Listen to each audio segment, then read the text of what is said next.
बिस्मिल्लाहिर्रहमानिर्रहीम, अस्सलाम वालेकुम। मैं गौहर भट्ट आपकी खिदमत में हाज़िर हूँ और बड़ी वड्डियां वड्डियां खबरों के नाल हाज़िर हाँ। मतलब सियासत से ज़ाहिर रिलेटेड हैं सारी खबरें। और हुकूमत जो है वो इमरान खान कहते थे सबको कि घबराना नहीं है आपने सबसे पहले, तो अब इमरान खान खुद सबसे पहले घबराए हुए हैं और घबरा के ना कंधा ही टकरा मारते फिरते हैं। और उसकी मिसाल ये है कि इमरान खान साहब जो हैं उन्होंने अपना वफद भेजा पहले ANP के पास कि जनाब सानू सेनेट का वोट दे दियो, उनके पास ज़ाहिर है वोट हैं तो उसके लिए वहाँ पर चले गए। और उसके बाद उन्होंने उस शख्सियत की जमात के पास अपने बंदे भेज दिए वोट मांगने के लिए, बल्कि वोट नहीं मांगा, उनको ऑफर कर दी कि तुम साढ़े लो डिप्टी चेयरमैन सेनेट लड़ लो। JUI जिसको वो डीजल जमात कहते हैं, जिनके मौलाना फजलुर रहमान को वो कहते हैं कि डीजल है, ये मौलाना डीजल है, करप्ट आदमी है, इसके बाद इतनी जदाद कहाँ से आई और जनाब पता नहीं केड़े केड़े इल्ज़ाम खान साहब ने उन लाए ने। और अब उनको जाके ऑफ़र कर दी अब्दुल गफूर हैदरी साहब को, वो तीली परवान, ओहो सॉरी यार वो मैं रूटीन में कह जाता हूँ उनकी सेहत के अतबार से, अदरवाइज़ वो एक सीजर्ड किस्म के पॉलिटिशियन हैं, परवेज़ खटक साहब, वो गए हैं और उन्होंने जाके अब्दुल गफूर हैदरी साहब से ये फरमाया कि हैदरी साहब आप मेहरबानी करें, हमारी तरफ से डिप्टी चेयरमैन सेनेट का इलेक्शन आप कंटेस्ट कर लें। और ये हालत है इमरान खान के यू टर्न्स लेने की और इमरान खान के जो उन्होंने मामला चलाए हैं कि जिनको अभी कल उन्होंने बुरा भला कहा, कैबिनेट के इजलास में कहा, फिर उन्होंने तर्जमानों के इजलास में कहा, फिर कौम से खिताब में कहा, फिर पार्लियामेंट में कहा, उन सब को जिनको बुरा कहते हैं वेला पे है तो वो कहते हैं ना कि गधे को ही बाप बना लिया जाता है, तो वो कुछ इंज ही करते पे ने। खान साहब वैसे तो खान साहब आप बहुत बड़े वो लाहौर में जो नून लिखी हैं वो कहते हैं, लेकिन मैं वो बात नहीं कहना चाहता, आप समझ जाएंगे। तो वो खान साहब जो है ना वो इतने ज़्यादा घबराए हुए हैं। अब सवाल ये है कि खान साहब क्यों घबराए हुए हैं और खान साहब लिलड़ियाँ लैन पे क्यों आ गए ने, यानी वो तरले पाने पे डालने पे क्यों आ गए हैं, लोगों के गोटे गिटे क्यों फड़ते फिरते हैं, तो गलवें फड़न की गल्लां करते हैं, जाके प्रैक्टिकली गोडे फड़ लेंगे ने। यार क्या खान साहब की सूरत हाल हुई हुई है, वो इस वजह से हुई हुई है कि मैं आपको उसकी तफसीलात बता देता हूँ और उसमें जो मेरे पास इनसाइड है और जो बातें मुझ तक पहुँची हैं वो मैं आपको बता देता हूँ। वाक़या कुछ यूँ है कि खान साहब जो हैं वो गिलानी साहब के जीतने के बाद बिल्कुल जिस तरह बंदा कहता है ना बोंदला जो हो जाता है उस हालात में थे। और उसी दौरान उन्होंने अपने अहम तरीन जो शख्सियात हैं मुल्क की उनके साथ कोई मशवरा किए बगैर ऐलान कर दिया कि संजरानी साहब जो हैं वो हमारे चेयरमैन सेनेट के उम्मीदवार होंगे। और ख़्याल ये था उनका खान साहब का जो उन्होंने मुशावरत की थी, ज़ाहिर मुशावरत की थी तो मेरे तिकर गल पहुँची ना, अदरवाइज़ तो नहीं पहुँच सकती। उनका एक ख्याल ये था कि चूँकि संजरानी साहब जो हैं वो इस्टेब्लिशमेंट के उम्मीदवार हैं और इस्टेब्लिशमेंट के बंदे हैं और बाप पार्टी इस्टेब्लिशमेंट ने बनाई है और आसिफ जरदारी साहब ने इस्टेब्लिशमेंट के कहने पर ही उनको चेयरमैन सेनेट बनवाया था, तो इसलिए उनको ही चेयरमैन सेनेट लेके आते थे। आप इस्टेब्लिशमेंट जाने तो पीपल पार्टी तो PDM जाने, साडा तो कोई मसला नहीं, असी आराम ने साइड पर बह के सूटे लावांगे और फिर मतलब ऐशी मारांगे, उनका ये ख्याल था। लेकिन हुआ क्या, हुआ ये कि उधर से ये पैगाम आया जब खान साहब ने उनको बताया, मुलाकात हुई थी आपको याद होगा ज़राए के मुताबिक जब, तो वो प्रेस रिलीज तो खैर यही आई ना कि सिक्योरिटी के मामलात हैं और मुल्क की सूरत हाल के हवाले से बातचीत हुई। लेकिन जाहिर है कि इस तरह से सिर्फ इतनी बात नहीं होती। वैसे वो शख्सियात जो हैं वो उन्होंने अपने आप को फ़िलहाल उसी हद तक महदूद कर लिया सिक्योरिटी के मामला तक। लेकिन खान साहब ने उन्होंने अपने लोग कार्रवाई पाई, जिस तरह होंगे ना बंदा अपने बॉस अगे कार्रवाई पाता कि जनाब मैं भी किया जाए भी किया जाए। तो उन्होंने कोई सियासी बात की खान साहब ने, तो उन्होंने उनसे कहा कि जनाब ये सियासत में जो आप फैसले करें वो आपका मसला है। उन्होंने कहा जी मैं संजरानी को चेयरमैन सेनेट के लिए लेके आ गया हूँ। तो उन्होंने कहा जनाब ये आपका फैसला है, इसमें हम क्या कर सकते हैं। उसके बाद खान साहब को एहसास हुआ कि ओहो ये तो काम ख़राब हो गया। अब खान साहब ने उनको जिताने के लिए एड़ी चोटी का जोर लगाया हुआ है, कभी कहीं भाग रहे हैं, कभी कहीं भाग रहे हैं, कभी किसी के तरले डाल रहे हैं। और हद फिर ये हुई है कि आज वो मौलाना फजलुर रहमान के जो है ना चौखट पे भी सजदा रेज़ हो गए। अगर मैं इसको ज़रा मज़ीद सिंपलीफाई करके बात करूँ तो उनकी चौखट पे भी सजदा रेज़ हो गए और कहा कि जनाब अपना बंदा दे दो, यानी अब्दुल गफूर हैदरी साहब को ऑफ़र की कि डिप्टी चेयरमैन सेनेट जो है उनको बना दीजिए। अभी अब्दुल गफूर हैदरी साहब के ख़िलाफ़ नैब ने केस भी खोले हुए हैं, यानी उन्होंने कहा जनाब इनकी इंक्वायरी होगी। हालांकि हैदरी साहब ने जो उनके हालात हैं और जो लोग उनको जानते हैं, बड़े सादा से आदमी हैं वो, और सीधा सीधा सा एक सियासी आदमी है लेकिन सादा आदमी है। मौलाना फजलुर रहमान के बारे में जो कुछ खान साहब ने कहा, इतनी बदतहजीबी के साथ, कभी किसी को किसी ने नहीं बुलाया होगा, महल्ले च भी कोई किसी को आवाज़ इंज दी नहीं मारता होगा जिस तरह से खान साहब स्टेज पे खड़े हो गए, पूरी कौम के सारे सामने नारे लगाते थे। अब उन्हीं फजलुर रहमान साहब के पेट्रोल पंप पे गए हैं कि साड़ी गड्डी दी टैंकी डीजल पा दो, अब उनके पास ही चले गए। तो जब इंसान बड़ी बड़ी बातें करता है तो फिर वो उसके आगे ज़रूर आती है, क्योंकि तकब्बुर जो है वो सिर्फ़ अल्लाह ताला की ज़ात को ज़ेब देता है और किसी को ज़ेब देता नहीं है। इंसान तो वैसे ही जो है वो बिल्कुल सादा चलना है, मतलब चल रहा है तो ठीक है, नहीं चलेगा तो ज़ोर तो कोई नहीं किसी का।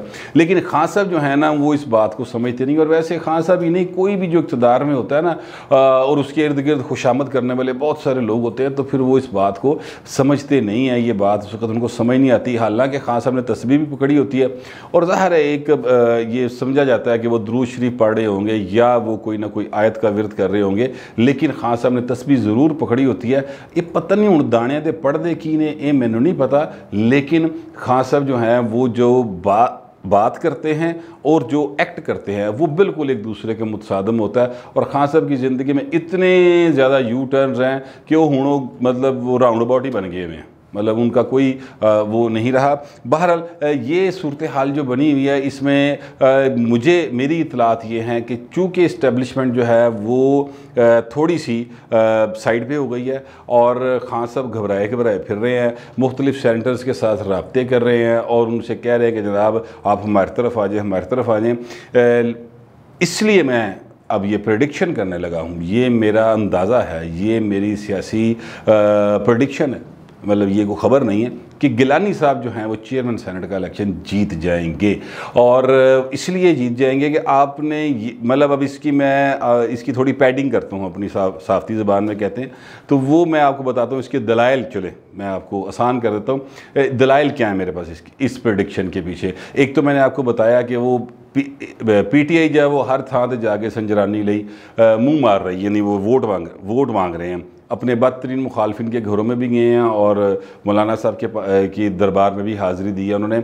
अच्छा, और दूसरी जो बात मैं बताना चाह रहा हूँ वो ये है कि इलेक्शन कमीशन ऑफ पाकिस्तान का रवैया बड़ा सख्त है PTI के साथ। और वो मतलब वैसे तो असूली है, लेकिन PTI को चूँकि आदत नहीं ना, पिछले 6-7 साल से वो बड़ी ब्लू आइड किस्म के रहे हैं, तो अब ज़रा थोड़ा सा जब असूल की बात आनी शुरू हुई है तो उन्होंने घबराहट शुरू हो गई।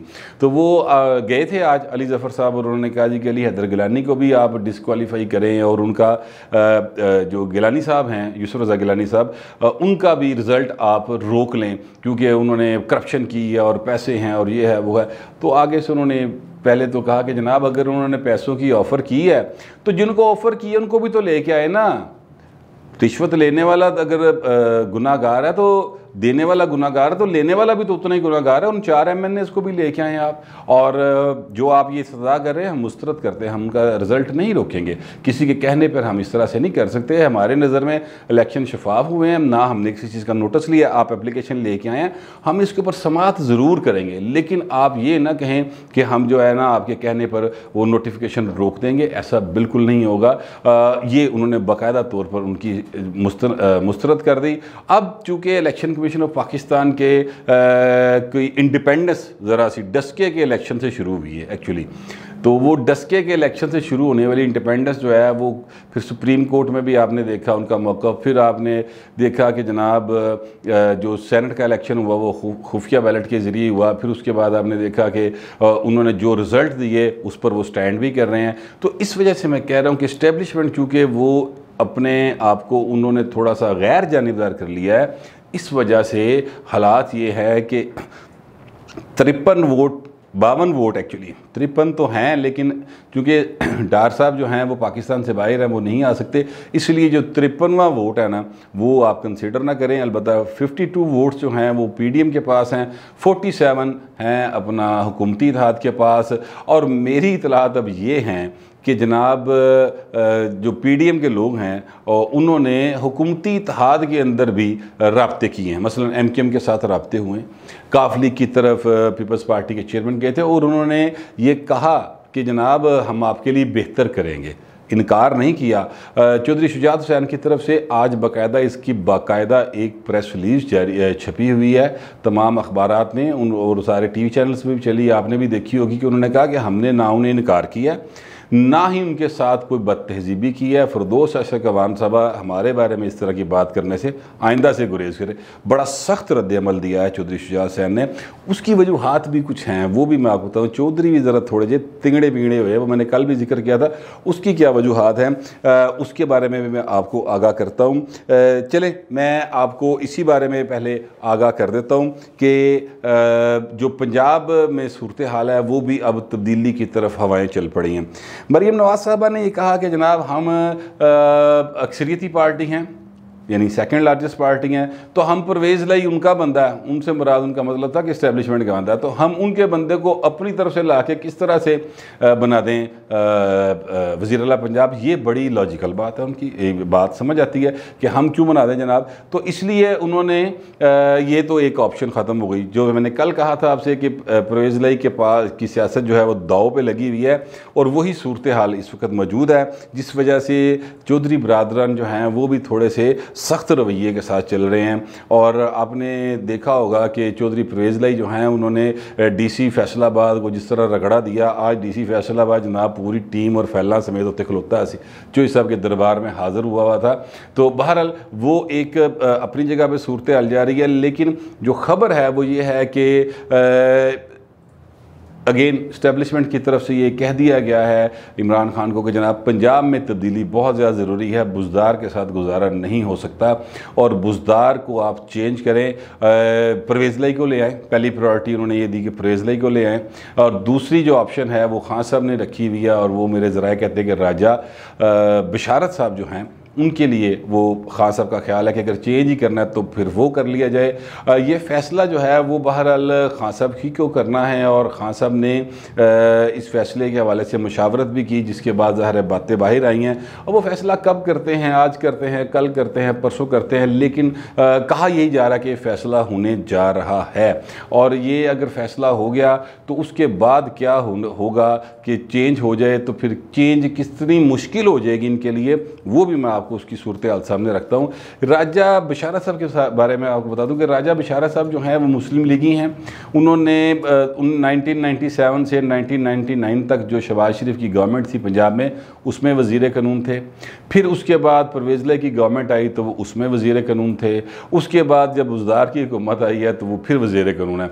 तो राजा साहब जो है ना वो बहुत बड़ी आइटम है, यानी वो राजा साहब जो हैं वो हर एक को राज़ी रखने का फ़न और गुर जानते हैं। वैसे राजा साहब अगर वज़ीर आला बन जाते हैं, अगर, और ये अगर बहुत बड़ा अगर है, ये छोटा अगर मगर नहीं है, बहुत बड़ा अगर है, अगर वो बन जाते हैं वज़ीर आला तो वो बुज़दार से 10 टाइम बेहतर वज़ीर आला साबित होंगे। इसमें मुझे कोई शुबा नहीं, क्योंकि मैं और मेरे साथ जितने भी लाहौर में जर्नलिज्म करने वाले हैं और सियासत को कवर करने वाले लोग हैं वो सब जानते हैं कि राजा बिशारत जो हैं वो किसी के साथ भी बदतहजीबी से कभी नहीं मिले। इक़्तिदार में 3 दफ़ा मैंने आपको बताया वो रहे हैं और होली सोली वज़ीर कानून होते हैं वो, लेकिन इसके बावजूद सबसे बड़े सबमिसिव अंदाज में मिलते हैं और सियासी आदमी हैं चूँकि, इसलिए वो उन्हें पता है कि काम किया किस तरह से जाता है और जे किसी ने गोली करानी है तो वो किमें दी जा सकती है, तो वो भी उनको सारे फ़ान आते हैं।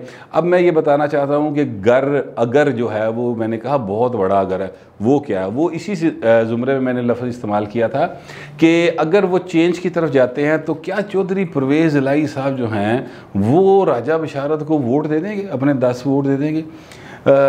जवाब है कि मेरा नहीं ख्याल कि वो देंगे, इसलिए कि जब वो चेंज की बात आएगी और फिर हालात राजा बिशारत साहब को वज़ीर आला बनाने की बात आएगी तो चौधरी बरादरान जो है ना वो फिर एक नई तिगड़म चलाएंगे, वो फिर एक नई चेस की चालें होगी और ये चेंज इतनी आसानी से नहीं होगी। क्योंकि आपने मरीम नवाज़ की भी बात सुनी होगी, उन्होंने कहा कि हमारे साथ MPs की बहुत बड़ी तादाद है जो राब्ते में है और PTI के MPs की है। तो फिर जब अगर यहाँ पर पंडोरा बॉक्स खुल गया तो उसके बाद तो फिर सब पंछी आज़ाद महसूस करेंगे ना, फिर वो एक नई सिलसिले शुरू होंगे और हो सकता है कि इसमें हमजा शहबाज शरीफ की लॉटरी निकले। क्योंकि वो जो तरीक़ेकार मैंने आपको बताया था कि 25 से 30 जानिसार अगर मिल जाएं और वो वोट दे दें हमजा शहबाज को, उसके बाद बेशक वो डी सीट हो जाए तो दोबारा इलेक्शन होगा तो वो फिर जीत के आ जाएंगे। तो ये एक अपोजिशन के पास ये एक कार्ड मौजूद है और मरीम नवाज़ साहबा बाकायदा तौर पर इसका ऐलान कर चुकी हैं कि बिल्कुल हमारे पास लोगों के हमारे साथ राब्ते मौजूद हैं। और बल्कि राब्ते क्या, मैं तो उसके लिए बात करता हूँ, सिर्फ राब्ते नहीं है, चीज़ां तय हो गई हैं कि जनाब जो तुसी अदम एतमाद लियानी असीं तुहाडे नाल, बिल्कुल असीं तुहाडे नाल हां और आप बस हुक्म करना है आपने, तो हमारे साथ आपके मुकम्मल वादे वईद पूरे हो चुके हैं, हम आपकी टिकट पे इलेक्शन कंटेस्ट कर लेंगे। ये एक सारी सूरत हाल जो है वो पंजाब के हवाले से भी बनती चली जा रही है। और अगर इमरान खान साहब ने पंजाब में तब्दीली के लिए कदम उठाया तो ये खान साहब का वो सियासी ब्लेंडर होगा, मैं समझता हूँ कि जिसके बाद खान साहब जो हैं वो उनकी हुकूमत बिल्कुल डामाडोल ही रहेगी। वो जो देखा ना आपने, जिस तरह कोई जहाज़ जो है वो एयर पॉकेट में आ जाए तो जिस तरह उन्होंने झटके लगते हैं ना, खान साहब की हुकूमत इस तरह के झटकों का शिकार रहेगी। वो जब तक भी रहे, वो 2 महीने रहे, वो 5 साल पूरे करे, जिस तरह भी सीन चले, लेकिन खान साहब की जो है हुकूमत वो बाकायदा तौर पर झटकियाँ और ज़लज़ले की कैफियत में रहेगी। क्योंकि पंजाब के अंदर फिर इतना आसान नहीं है चेंज लेके आना। जो मुस्लिम लीग नवाज़ के लोग बैठे हुए हैं वो भाई जी तड़ तो बहुता जान देने कि यह गेम किमें खेडी जाती है और वो उस गेम को बड़ा दिल लगा के और पूरे तरीके के साथ खेलेंगे। लेकिन बहरहाल खान साहब हैं और खान साहब को जिधर से मशवरा दिया गया, मशवरे को आप ज़रा इन्वर्टेड कॉमर्स में लें क्योंकि वो मशवरा नहीं होता, वो आर्डर ही होता है।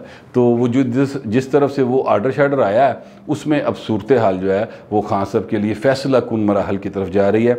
मेरा ज़ाती ख्याल ये है कि खान साहब जो हैं वो चेयरमैन इलेक्शन सेनेट के इलेक्शन के बाद पंजाब के अंदर कोई तब्दीली की तरफ जाएंगे अगर वो जीत गए तो। अगर वो ना जीते तो हो सकता है इन्ना ही काम चला लैन, जिस तरह का चलता पे उसी तरह चली जाए। लेकिन उन पर प्रेशर बहुत ज़्यादा है और ये ख़बरें पूरे सियासी माहौल के अंदर घूम फिर रही हैं। बिल्कुल जिस तरह वेव नहीं कर दी, यानी हीट वेव चलती है जिस तरह से जून जुलाई के महीनों में, उस तरह की हीट वेव है जो इस वक्त सियासी माहौल में चल रही है। और खान साहब जो हैं वो उन्होंने आज बुलाया भी हुआ है उस्मान बुज़दार साहब को, और उससे उस्मान बुज़दार के जाने से पहले उस्मान बुज़दार ने राजा बशारत साहब के साथ बड़ी तवील 1-to-1 मुलाकात की और फिर उसके बाद से खबरें शुरू हो गई कि जनाब गया जे। बल राजा साहब जो हैं वो बड़े मीसणे आदमी हैं, वो उनसे पूछा भी जाए तो वो आगे से कहते हैं कि यार मैं क्या कह सकता हूँ, इस तरह करके वो बात को टाल लेते हैं। लेकिन बताने वाले बताते हैं कि उनको भी कोई इशारे मिल चुके हैं। अब ये बातें किस हद तक सच होंगी, किस हद तक नहीं होंगी, उस वक़्त तक के लिए आप भी इंतज़ार करें, मैं भी इंतज़ार करता हूँ। लेकिन हालात जो हैं अब वो नॉर्मल नहीं हैं और मेरा ख़्याल है कि ये चेयरमैन सेनेट के इंतखाबात के बाद भी नॉर्मल नहीं रहेंगे। ये मज़ीद इसमें तेज़ी आएगी और हालात, सियासी हालात हुकूमत के हाथ से स्लिप होते चले जाएंगे। अब तक की यही मेरे पास इतलात थी तो मैंने सोचा आपके साथ शेयर कर लूँ। मिलते हैं अगले वीलॉग।